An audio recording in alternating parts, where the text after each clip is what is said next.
Sir, ഇപ്പോൾ US തെരഞ്ഞെടുപ്പ് പ്രക്രിയകളൊക്കെ പുരോഗമിച്ചുകൊണ്ടിരിക്കുകയാണ്. ഇതിൽ ഇറാൻ ഈ തെരഞ്ഞെടുപ്പ് പ്രക്രിയയെ ഹാക്ക് ചെയ്യുന്നു എന്ന് കേൾക്കുന്നു. അങ്ങനെ ഒരു വാർത്തയുണ്ടോ? വാസ്തവമുണ്ടോ? മുമ്പ് നമ്മൾ ചെറുതായിട്ട് ഇത് പരാമർശിച്ചിരുന്നതാണ്, 2 മാസം മുമ്പോ ഒക്കെ. പക്ഷേ ഇപ്പോൾ federal bureau of investigation FBI, അമേരിക്കയുടെ അന്വേഷണ ഏജൻസി, ഇന്നലെ കുറേ വിവരങ്ങൾ ഇതിനെ പറ്റിയിട്ട് പരസ്യപ്പെടുത്തിയിട്ടുണ്ട്. അമേരിക്കയിലെ എല്ലാവരും ഇത് അറിഞ്ഞോട്ടെ എന്ന് വിചാരിച്ചിട്ട്, വോട്ടർമാരും ഒക്കെ അറിഞ്ഞിരിക്കട്ടെ എന്ന് വിചാരിച്ചിട്ട്.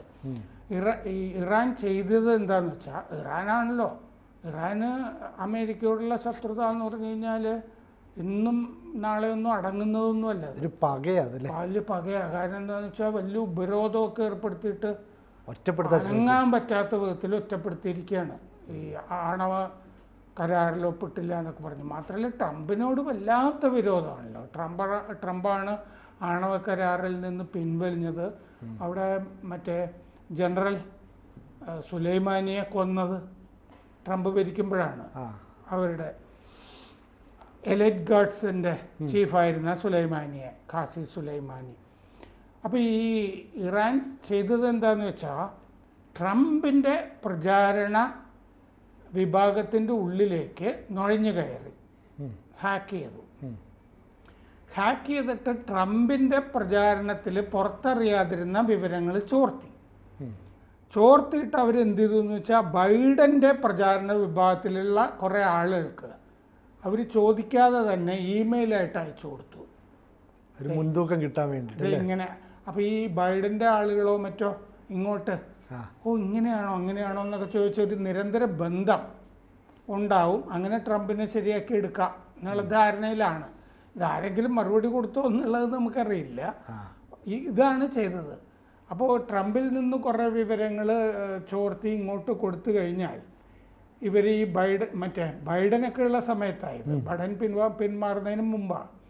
അപ്പോൾ ബൈഡൻ ആ സെറ്റിൽ നിന്ന് ഇപ്പോഴത്തെ കമല ഹാരിസിൻ്റെ അവരുമായിട്ടൊരു സൗഹൃദം ഉണ്ടാക്കിയിട്ട് ട്രംപിനെ പരാജയപ്പെടുത്തുക എന്നുള്ളതാണ് ഹാക്കിങ്ങിൻ്റെ ലക്ഷ്യം ഇറാൻ്റെ.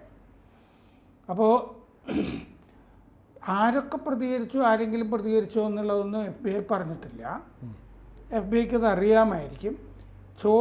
ഇങ്ങനെ ചോർത്തി ട്രംപിൻ്റെ ഭാഗത്ത് നിന്ന് ചോർത്തിയ വിവരം ചില മാധ്യമ സ്ഥാപനങ്ങളെ ഇവരെ അറിയിച്ചിരുന്നു. ഇറാൻ എന്ന് പറഞ്ഞാൽ ഞങ്ങളിത് ഇറാനിൽ നിന്ന് പറയാമെന്നുള്ള പേരിലൊന്നുമല്ല, റോബർട്ട് എന്നുള്ള പേരിലൊക്കെയാണ്. ഈ സാഹിബിനൊക്കെ കോമൺ ആയിട്ട് പേരുണ്ടാവില്ലേ, ജോർജ് എന്നൊക്കെ, അങ്ങനത്തെ പേരുകളിലാണ് വ്യാജ ഇമെയിൽ ID-യിൽ നിന്നാണ് പോയിരിക്കുന്നത്. ഈ പത്രസ്ഥാപനങ്ങളും പ്രതികരിച്ചില്ല എന്നാണ് പത്രസ്ഥാപനങ്ങൾ പറഞ്ഞിരിക്കുന്നത്. അതെന്താണെന്ന് വെച്ചാൽ, ഈ politico, New York times, Washington post അവരെ 3 പേരെ ഇറാൻ്റെ ആളുകൾ സമീപിച്ചിരുന്നു എന്നാണ് ഇപ്പോൾ വിവരമുള്ളത്. അവരും ഡിനേ ചെയ്തിട്ടുണ്ട്, ഞങ്ങൾ അവരെ സോളിസിറ്റ് ചെയ്തില്ല, അവരെ അങ്ങനെ അനുകൂലമായിട്ട് പ്രതികരിച്ചില്ല എന്ന് പറയുന്നുണ്ട്. ഇപ്പോൾ കമല ഹാരിസ് ഈ വിവരം അറിഞ്ഞിട്ട് പ്രതികരിച്ചിട്ടുണ്ട്. This is totally unacceptable, malicious, അസ്വീകാര്യമാണ്, ദുഷ്ടലാക്കുള്ളതാണ് എന്ന് അവർ പറഞ്ഞു. ഇറാനെ വിശ്വസിക്കാൻ പറ്റില്ല എന്നുള്ളൊരു ഇമേജ് ആണ്, ആർക്കും വിശ്വസിക്കാൻ പറ്റില്ല. പക്ഷേ ഇത് ഇറാനിൽ നിന്നുള്ളതാണെന്നുള്ളത് അറിയില്ലായിരുന്നല്ലോ. അപ്പോൾ ഈ ട്രംപിൻ്റെ ക്യാമ്പയിൻ ഹാക്ക് ചെയ്തത്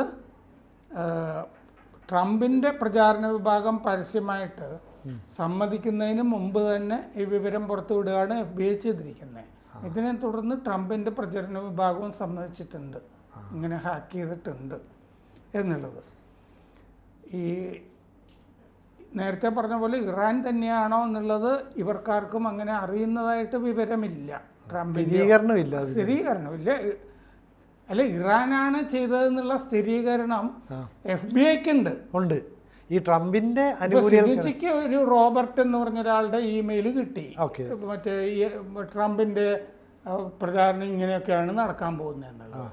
അത് റോബർട്ട് എന്നുള്ള ഒരു പേരിലായിരിക്കും സിനിജി വിചാരിക്കുന്ന പോലെ അമേരിക്കക്കാരനോ ബ്രിട്ടീഷുകാരനോ ഒന്നായിരിക്കും. പക്ഷെ ഇറാൻകാരനാണെന്ന് സിനിജി അറിയില്ലല്ലോ. പക്ഷെ ഇറാൻകാരനാണെന്നുള്ളത് FBI അത് അന്വേഷിച്ച് കണ്ടുപിടിച്ചിട്ടുണ്ട്. ഹാക്ക് ചെയ്തതാണ്, ഇറാൻ ചെയ്തതാണെന്നുള്ളത്. മാത്രമല്ല റഷ്യ പൊതുവെ ഈ റഷ്യക്ക് അനുകൂലമായിട്ടുള്ള ഈ ഉള്ളടക്കം മുമ്പ് 2016 തെരഞ്ഞെടുപ്പിൻ്റെ സമയത്ത് ട്രംപിൻ്റെ റഷ്യ ഹാക്ക് ചെയ്തതായിരുന്നല്ലോ, റഷ്യ ഇടപെട്ടു എന്നൊക്കെ. അതെന്താണെന്ന് വെച്ച് കഴിഞ്ഞാൽ അതിൻ്റെ അകത്ത് കുറേ റഷ്യന് അനുകൂല ഉള്ളടക്കവും ഒക്കെ ആ സമയത്ത് ഉണ്ടായിരുന്നു എന്നുള്ളത് കൊണ്ടും കൂടിയാണ്. അപ്പോൾ 2016 സോവിയറ്റ് ഇടപെടലിൽ ഉണ്ടായിക്കഴിഞ്ഞപ്പോൾ അന്ന് ഒബാമ അതിനെ സംബന്ധിച്ച് പ്രതികരിച്ചില്ല. സോവിയറ്റ് ഇടപെടലുണ്ടായി, ഒബാമ പ്രസിഡൻ്റാണോ, ഒബാമ പ്രതികരിച്ചില്ല. ഹിലരിക്കെതിരെയാണ് ട്രംപ് മത്സരിച്ചത്. പക്ഷേ ആ സോവിയറ്റ് റഷ്യ ഹാക്ക് ചെയ്തു, ഇടപെട്ടു എന്നുള്ള കാര്യം അന്ന് ഭരണകൂടം ട്രംപിൻ്റെ മുതുകത്ത് വയ്ക്കുകയാണ് ചെയ്തത്. ട്രംപും റഷ്യയും തമ്മിൽ ചില അവിഹിത ഇടപാടുകൾ ഉണ്ട് എന്ന് പറഞ്ഞിട്ട് ട്രംപിനെ പിന്നെ ഇംപീച്ച് ചെയ്യാനൊക്കെ ആയിട്ടാണ് നോക്കിയത് ആ ആരോപണം. എന്ന് പറഞ്ഞാൽ റഷ്യയുടെ ആളാണ് ട്രംപ് എന്നുള്ളൊരു വിചാരം. അതുകൊണ്ട് ട്രംപ് പ്രസിഡൻ്റ് ആയാലും യുക്രൈനെതിരായിരിക്കും എന്നുള്ള വിചാരം പലർക്കും ഉണ്ട്. അതുകൊണ്ടാണ് ഇപ്പോൾ പുള്ളിയെ വധിക്കാനൊക്കെ ആയിട്ട് ചില ആളുകളൊക്കെ ശ്രമിച്ചുകൊണ്ടൊക്കെ ഇരിക്കുന്നത്. ഇപ്പോൾ FBI പറഞ്ഞ വാചകം പറയാം. ജൂൺ ഒടുവിലും ജൂലൈ ആദ്യവുമാണ് ഇത് നടന്നത്. ബൈഡൻ പിൻവലിക്കുന്നതിന് മുമ്പായിരുന്നു ട്രംപിൻ്റെ പ്രചാരണത്തിൽ ട്രംപിൻ്റെ വിഭാഗം പരസ്യപ്പെടുത്താത്ത വിവരങ്ങളാണ് ഹാക്ക് ചെയ്ത് എടുത്തത്. FBIയുടെ office of director of national intelligence and the cyber security and infrastructure security agency ഇവരാണ് കണ്ടെത്തിയത്. അവരുടെ പണി ഇതാണല്ലോ. അപ്പോൾ ട്രംപ് ഹാക്ക് ചെയ്തത് പിന്നെ ബൈഡൻ ഹാരിസ് ക്യാമ്പയിനെ അങ്ങനെ ഹാക്ക് ചെയ്തു. ഇത് ബൈഡൻ്റെയും ഹാരിസിൻ്റെയും പ്രചാരണ വിഭാഗത്തിനെ അറിയിക്കുന്നതും ഒരുതരം അവരുടെ പ്രചാരണത്തിലേക്ക് കടന്നു കയറുന്ന പരിപാടിയാണല്ലോ, ബ്രീച്ച് എന്ന് പറയുന്ന പരിപാടിയാണ്. അതും അപ്പോൾ രണ്ട് കാര്യങ്ങൾ നടന്നിട്ടുണ്ട് ഇറാൻ്റെ ഭാഗത്തുനിന്ന്. അപ്പോൾ വോട്ടർമാർക്ക് ഇവരിലൊക്കെയുള്ള തെരഞ്ഞെടുപ്പിൽ തന്നെ, അമേരിക്കൻ തെരഞ്ഞെടുപ്പിൽ തന്നെയുള്ള വിശ്വാസ്യത തകർക്കുക, അതാണ് ലക്ഷ്യമിട്ടത് ഇറാൻ ലക്ഷ്യമിട്ടിരുന്നത്. FBI ഇത് കണ്ടുപിടിച്ചിട്ട് FBI ഇത് നടക്കുന്നതൊക്കെ ശ്രദ്ധിച്ചിട്ടുണ്ട്. ഈ പറഞ്ഞ അവരുടെ ഇൻഫ്രാസ്ട്രക്ചർ സെക്യൂരിറ്റി ഏജൻസി കണ്ടുപിടിച്ചു. അത് കഴിഞ്ഞ് 48 മണിക്കൂറിനകം ട്രംപിൻ്റെ പ്രചാരണ വിഭാഗത്തിനെ അറിയിച്ചു, ഇങ്ങനെ നടന്നിട്ടുണ്ട് കേട്ടോ എന്ന് പറഞ്ഞു. ഓഗസ്റ്റ് 10 ട്രംപിൻ്റെ ഈ വിഭാഗം ഇത് സമ്മതിച്ചു. അത് കഴിഞ്ഞിട്ട് ആഭ്യന്തര ഈ രേഖകളൊക്കെ ഇറാൻ ഹാക്ക് ചെയ്തതായിട്ട് politico, New York times, Washington post അവർക്കും ഈ ചോർത്തി കൊടുത്തിരുന്നു. പൊളിറ്റിക്കോ ജൂലൈ 22 മുതൽ ഇങ്ങനെ മെയിലുകൾ കിട്ടിയതായിട്ട് പൊളിറ്റിക്കോ സമ്മതിച്ചിട്ടുണ്ട്. പൊളിറ്റിക്കോ ഒരു പ്രധാനപ്പെട്ട വിദേശ കാര്യ വാർത്തകൾ മാത്രമല്ല, അതിൻ്റെ കൂടുതൽ അനാലിസിസ് വരുന്ന ഒരു സൈറ്റാണ് ഈ പൊളിറ്റിക്കോ. ഞാൻ ഇടയ്ക്കിടയ്ക്ക് നോക്കുന്നതാണ് മിക്കവാറും കാര്യങ്ങളിലൊക്കെ. അത് അജ്ഞാത അക്കൗണ്ടിൽ നിന്നാണ് കിട്ടിയതെന്ന് പൊളിറ്റിക്കോ പറഞ്ഞിട്ടുണ്ട്. റോബർട്ട് എന്നാണ് അക്കൗണ്ടിൽ ഉണ്ടായിരുന്നത്. ഒരു റിസർച്ച് ഡോസിയർ, ഒരു ഗവേഷണ ഡോസിയർ കൊടുക്കുന്ന പോലെയാണ് ഈ റോബർട്ട് മെയിൽ അയച്ചിരുന്നത്. ഗവേഷണം നടത്തി കുറേ രഹസ്യ വിവരങ്ങളൊക്കെ എടുത്തു. Republican vice president JD Vance ഫെബ്രുവരി 23 ഈ വാൻസിനെ സംബന്ധിച്ചിട്ടുള്ള കാര്യമൊക്കെ അതിലുണ്ടായിരുന്നു. പക്ഷെ വാൻസിനെ പിന്നെ വൈസ് പ്രസിഡന്റ് സ്ഥാനാർത്ഥിയായിട്ട് എടുത്തത് പിന്നെയും 5 മാസം കഴിഞ്ഞിട്ടാണ്. അപ്പം മുൻകൂട്ടി ഇറാൻ വിവരങ്ങളൊക്കെ ഉണ്ടായിരുന്നു ഇതിനെ പറ്റിയിട്ട്. ഇറാൻ ഞാൻ നേരത്തെ പറഞ്ഞ പോലെ ട്രംപിന് എതിരാണ് ആണവ കരാർ അവസാനിപ്പിച്ചത്. ജനറൽ ഖാസിം സുലൈമാനിയെ വകവരുത്തിയത് അവിടെ ബോംബിട്ടാണ് അന്ന് കൊന്നത്.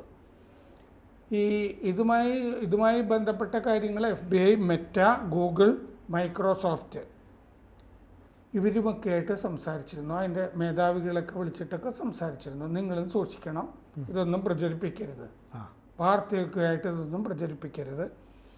എന്നിട്ട് ഈ മൈക്രോസോഫ്റ്റിൻ്റെ പ്രസിഡൻറ്റ് ബ്രാഡ് സ്മിത്ത് ഇപ്പോൾ കഴിഞ്ഞ ദിവസം പറഞ്ഞു, തെരഞ്ഞെടുപ്പിന് നമ്മളിപ്പോൾ ഈ ഇറാൻ്റെ ഹാക്കിങ്ങിനെ പറ്റിയൊക്കെ ഇങ്ങനത്തെ നിർദോഷമാണിത്.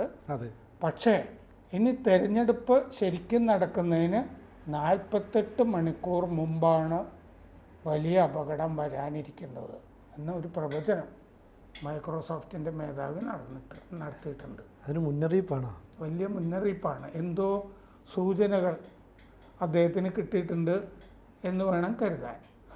തിരഞ്ഞെടുപ്പ് അട്ടിമറിക്കാനുള്ള ഏതോ തരം ശ്രമങ്ങൾ ഏതോ ഭാഗത്ത് നടക്കുന്നുണ്ട്. അപ്പോൾ വലിയൊരു ഹാക്കിങ്ങും കൂടി നടക്കുന്നതിന് മുമ്പ് നമ്മൾ പ്രേക്ഷകരോട് പറയുന്നതാണ്. പക്ഷേ ഈ അമേരിക്ക പോലൊരു രാജ്യത്തെ തെരഞ്ഞെടുപ്പിൽ അങ്ങനെ ഒരു അട്ടിമറി നടത്താൻ ശ്രമിക്കുക എന്ന് പറയുന്നത് അത്ര ചെറിയ കാര്യമല്ലല്ലോ. അല്ല, 2016 റഷ്യ നടത്തിയല്ലോ. റഷ്യ നടത്തിയിട്ട് അത് ട്രംപിൻ്റെ അറിവോടുകൂടിയാണ്. അത് പക്ഷെ പുടിൻ അങ്ങനെ അറിവോടുകൂടിയാണെന്നുള്ളതിന് തെളിവൊന്നും കിട്ടിയില്ല. പക്ഷെ പുടിനും ട്രംപും തമ്മിലുള്ള ഒരു ബന്ധം വെച്ചിട്ട് അങ്ങനെയെന്നൊക്കെ അല്ലേ പിന്നീട് വന്നത്. അതെ, അല്ല സംഗതിയൊക്കെ ശരിയാണ്. പക്ഷെ ട്രംപും റഷ്യയും തമ്മിൽ വലിയ ബന്ധമാണെന്നും അതുകൊണ്ട് അറിഞ്ഞുകൊണ്ട് നടത്തിയതാണെന്നും ഒക്കെയുള്ള സംഗതിയൊന്നും തെളിയിക്കാനൊന്നും പറ്റിയില്ല. അതിനെപ്പറ്റി വലിയ അന്വേഷണങ്ങളൊക്കെ നടന്നിരുന്നു, റിപ്പോർട്ടുകളൊക്കെ ഉണ്ടായിരുന്നു. പക്ഷെ തെളിവൊന്നും ഉണ്ടായില്ല. ഇംപീച്ച് ചെയ്യുന്ന ഒരു പ്രക്രിയയിലേക്കൊന്നും അത് പോയില്ലല്ലോ. ട്രംപിനെതിരെ ആകെ വന്നത് പെണ്ണ് കേസാ. അതെ. അപ്പോൾ ഇതിനകത്ത് ഇനി എന്താ സംഭവിക്കുക എന്നുള്ളത് നമുക്ക് കുറഞ്ഞ ദിവസത്തിനുള്ളിൽ കാത്തിരിക്കാം. കൂടുതൽ വാർത്തകളും വിശേഷങ്ങളും നിങ്ങളിലേക്ക് എത്താൻ ABC മലയാളം സബ്സ്ക്രൈബ് ചെയ്യുക, ബെൽബട്ടനും അമർത്തുക.